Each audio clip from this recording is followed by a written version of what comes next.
UP में पकड़े गए पाकिस्तानी जासूस, सिक्योरिटी गार्ड बन कर रहा था जासूसी। उत्तर प्रदेश में पाकिस्तान के लिए जासूसी करने वाले पकड़े जा रहे हैं, जिसके बाद अब उन पर योगी का तगड़ा एक्शन देखने को मिल रहा है।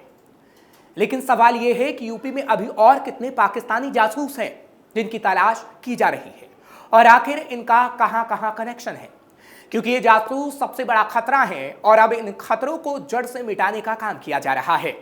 नमस्कार, कैपिटल टीवी देख रहे हैं आप, मैं हूं आपके साथ हर्ष भारद्वाज। उत्तर प्रदेश के शामली के कैराना के रहने वाले एक युवक का पाकिस्तानी खुफिया एजेंसी आईएसआई से कनेक्शन सामने आया है। अपनी पहचान छुपाए रखने के लिए ये युवक हरियाणा के पानीपत में सिक्योरिटी गार्ड की नौकरी करता था। हरियाणा के पानीपत में सीआईए ने एक पाकिस्तानी जासूस को गिरफ्तार किया। गिरफ्तार किए गए युवक का नाम नौमान इलाही है, जो असल में उत्तर प्रदेश के शामली के कैराना का रहने वाला है। वह कैराना के मोहल्ला बेगमपुरा का निवासी है। जानकारी के मुताबिक नौमान पाकिस्तान में एक आतंकी को खुफिया जानकारी भेजा करता था। आरोपी से हो रही पूछताछ, मिले बड़े सबूत। डीएसपी हेडक्वार्टर सतीश वत्स ने बताया कि एक युवक को गिरफ्तार किया है, लेकिन मामले की गंभीरता को देखते हुए अभी युवक से पूछताछ की जा रही है।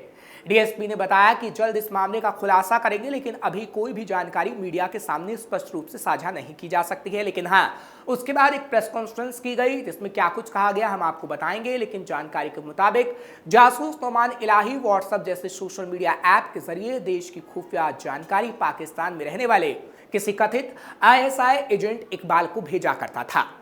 पुलिस ने बताया कि जासूस नौमान अपनी बहन के पास रहकर ये काम किया करता था।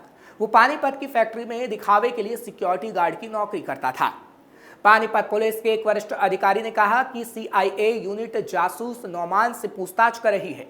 बता दें कि कुछ दिन पहले पंजाब मलेरकोटला से भी 2 पाकिस्तानी जासूसों को गिरफ्तार किया गया था। पानीपत में पकड़े गए जासूस के उनके साथ तार जुड़े नजर आ सकते हैं। कैसे पकड़ा गया जासूस नौमान इलाही? दरअसल नौमान यूपी का रहने वाला है। पानीपत में उसकी बहन रहती है। कार्यकारी एसपी गंगाराम पूनिया की तरफ से जब पूरी जानकारी दी गई तो बताया गया कि नौमान इलाही 24 साल का है। उत्तर प्रदेश के शामली जिले में कैराना के मोहल्ला बेगमपुरा का रहने वाला है। वो करीब 10वीं तक ही पढ़ा है। उसके 2 भाई 3 बहनें हैं। उसकी एक बहन जीनत की शादी पानीपत में हुई है। जीनत यहाँ मनमोहन कॉलोनी में रहती है। नौमान भी उसी के पास रह रहा था। जीजा इरफान की माने तो नौमान यहाँ करीब 4 महीने पहले ही आया था। एजेंसी वाले ने सिक्योरिटी गार्ड की नौकरी दिलाई। पुलिस की पूछताछ में सामने आया कि नौमान ने शुरुआत में पानीपत में फैक्ट्री में काम किया।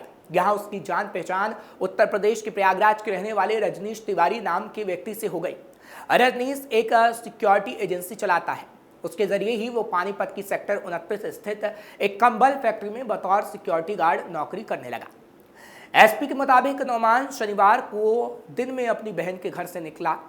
घर में वह दिल्ली जाने के बाद कहकर निकला था, मगर रात को नहीं लौटा। पहले भी वह कई दिन गायब रहता था, इसलिए परिजनों ने इस बारे में चिंता नहीं की।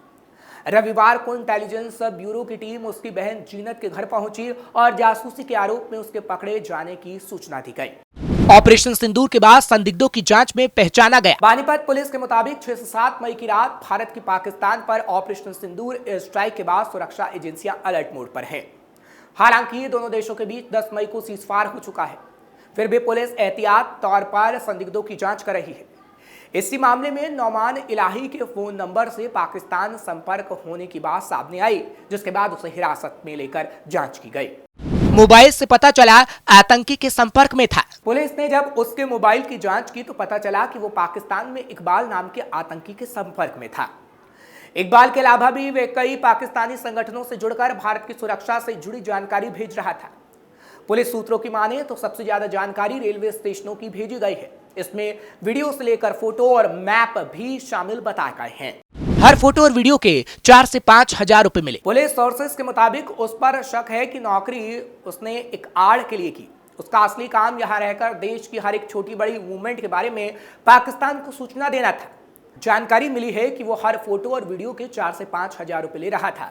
पाकिस्तान के कई ग्रुपों को ये जानकारी देता था, सबसे अलग अलग रुपए लिया करता था। हर दूसरे दिन एक वीडियो पाकिस्तान भेजा जा रहा था। पाकिस्तान जाने की ट्रैवल हिस्ट्री भी मिली। पुलिस सूत्रों की माने तो नौमान की पाकिस्तान की ट्रैवल हिस्ट्री भी मिली है। उसके पिता एहसान इलाही और माता कौसर बानो की करीब 5 साल पहले मौत हो चुकी है। उसकी बुआ और मौसी पाकिस्तान में रहती हैं। जांच में यह भी सामने आया है कि नोमान पानीपत में रहकर पासपोर्ट बनवाने की तैयारी कर रहा था। पुलिस अब ये जांच कर रही है कि क्या पासपोर्ट को रिन्यूअल करा रहा था या नया बनवा रहा था। पाकिस्तान वैध या अवैध तरीके से गया, इसकी भी जानकारी पुलिस कर रही है, क्योंकि इससे पहले वो पाकिस्तान भी जा चुका है। जासूस की गिरफ्तारी पर पानीपत के एसपी ने क्या कहा? इनपुट पर गिरफ्तार किया गया। दरअसल पानीपत के कार्यकारी एसपी गंगाराम पूनिया ने कहा कि हमें एक इनपुट प्राप्त हुआ था, इस पर कार्रवाई करते हुए नोमान इलाही को गिरफ्तार किया गया। इस संबंध में पानीपत के इंडस्ट्रियल एरिया थाने में एफआईआर दर्ज की गई। आरोपी से पूछताछ की जा रही है। पाकिस्तान में कुछ व्यक्तियों से संपर्क में रहा है। एसपी पूनिया ने आगे कहा, नोमान इलाही पाकिस्तान में कुछ व्यक्तियों के संपर्क में था।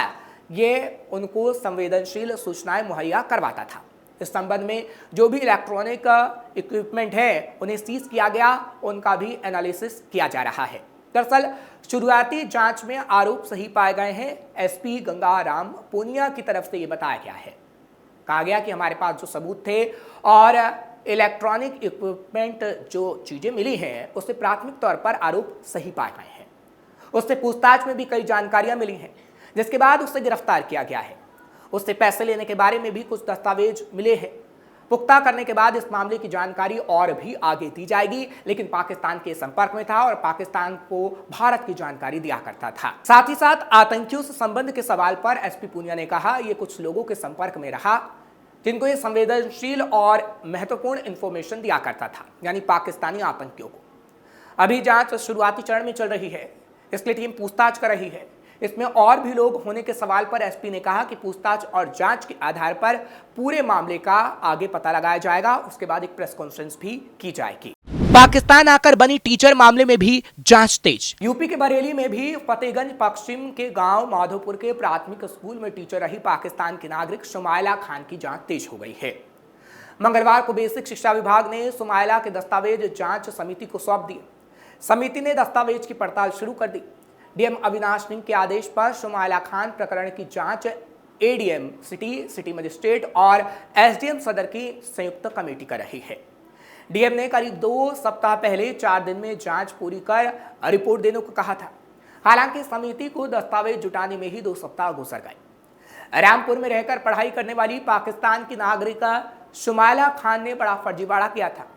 फर्जी दस्तावेजों से बेसिक शिक्षा विभाग में शिक्षक की नौकरी हासिल कर ली थी। 7 अप्रैल 2015 को सहायक अध्यापक पद पर ज्वाइन किया था। करीब 10 साल तक नौकरी की शिकायत होने पर सुमाइला के खिलाफ एफआईआर दर्ज कराई गई। सुमाइला को बर्खास्त किया जा चुका है। मंगलवार को डाइट और बेसिक शिक्षा विभाग के अधिकारियों ने जांच समिति को सुमाइला से संबंधित दस्तावेज मुहैया कराए हैं। 9 साल तक नौकरी करती रही सुमाइला। पाकिस्तानी नागरिक सुमाइला खान उर्फ फुरकाना अपनी नागरिकता छिपाकर 9 साल तक यूपी में शिक्षक की नौकरी करती रही। सुमाइला के पाकिस्तानी नागरिक होने के बारे में पहली बार 3 साल पहले जानकारी सामने आई थी। तब वो बरेली के फतेहगंज पश्चिमी के माधोपुर प्राइमरी स्कूल में तैनात थी। सुमाइला की सच्चाई सामने आने के बाद विभाग में हड़कंप मच गया था। तब यह भी कहा जा रहा था कि उसे सरकारी शिक्षक बनाने में कई लोगों की संदिग्ध भूमिका थी। मार्च में भी हुई थी पाकिस्तानी जासूसों की गिरफ्तारी। पिछले दिनों Uttar Pradesh anti terrorist squad ने पाकिस्तान की खुफिया एजेंसी ISIS के एक जासूस को गिरफ्तार किया था। आरोपी रविंद्र कुमार फिरोजाबाद जिले के हजरतपुर स्थित ऑर्डिनेंस फैक्ट्री में चार्जमैन के पद पर काम करता था। उसे लखनऊ स्थित ATS मुख्यालय से गिरफ्तार किया गया था। ATS ने बताया था कि आरोपी रविंद्र एक पाकिस्तानी हैंडलर को ऑर्डिनेंस फैक्ट्री और देश के डिफेंस से जुड़ी जानकारी देता था। रिपोर्ट के मुताबिक रविंद्र कुमार को फेसबुक पर नेहा शर्मा नामक एक फर्जी प्रोफाइल के जरिए पाकिस्तानी हैंडलर ने अपने जाल में फंसाया। बीते साल रविंद्र ने इस फर्जी अकाउंट से बातचीत शुरू की और धीरे धीरे संवेदनशील जानकारी शेयर करने लगा। ATS की जांच में खुलासा हुआ था कि रविंद्र कुमार ने ऑर्डिनेंस फैक्ट्री की डेली प्रोडक्शन रिपोर्ट, स्टॉक की मांग, क्रिमिनल सर्कुलेशन से जुड़े दस्तावेज और गगनयान प्रोजेक्ट जैसे सीक्रेट डॉक्यूमेंट को ISI हैंडलर को भेजा था। इसके अलावा ऑर्डिनेंस फैक्ट्री के सीनियर अधिकारियों और 51 गोरखा राइफल के अफसरों और लॉजिस्टिक ड्रोन के ट्रायल से जुड़े संवेदनशील दस्तावेज भी उसके मोबाइल से बरामद किए गए थे। एडीजी यूपी एटीएस ने किया था बड़ा खुलासा। एडीजी यूपी एटीएस नीलाजा चौधरी ने मीडिया से बात करते हुए बताया था कि एटीएस यूपी और उनकी सहयोगी एजेंसियों को जानकारी मिली थी कि रविंद्र कुमार नाम का एक व्यक्ति अपने पाकिस्तानी आईएसआई हैंडलर के साथ अलग अलग गोपनीय और संवेदनशील जानकारी शेयर कर रहा था। चौधरी ने बताया था, हमारी आगरा यूनिट ने रविंद्र कुमार से शुरुआती पूछताछ की और उसे विस्तृत पूछताछ के लिए एटीएस मुख्यालय बुलाया गया था, जहां ये साबित हुआ कि उसने नेहा नामक एक हैंडलर के माध्यम से काफी संवेदनशील जानकारी शेयर की थी। ये आईएसआई मॉड्यूल लंबे समय से काम कर रहा था। वो लोगों को फंसाते हैं और उनसे जानकारियां हासिल करते हैं, जो राष्ट्रीय सुरक्षा के लिए बहुत बड़ा खतरा होता है। रविंद्र कुमार ने ये सारी जानकारी पैसों के लालच में शेयर की थी। उसने व्हाट्सएप के जरिए भी गोपनीय जानकारी भेजी थी। एटीएस ने रविंद्र के एक साथी को भी गिरफ्तार किया था, जिसकी भूमिका की जांच भी की गई थी।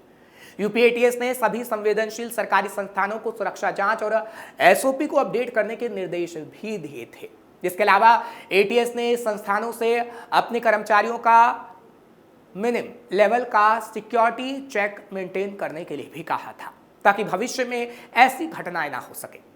यानी ये कहा जा सकता है कि पाकिस्तानी जासूसों की तेजी से गिरफ्तारी हो रही है और उन पर योगी का तगड़ा एक्शन देखने को मिल रहा है। फिलहाल आपको ये खबर कैसी लगी कमेंट सेक्शन में जरूर बताएं। खबर को लाइक शेयर करिए, कैपिटल टीवी को सब्सक्राइब करना ना भूलें।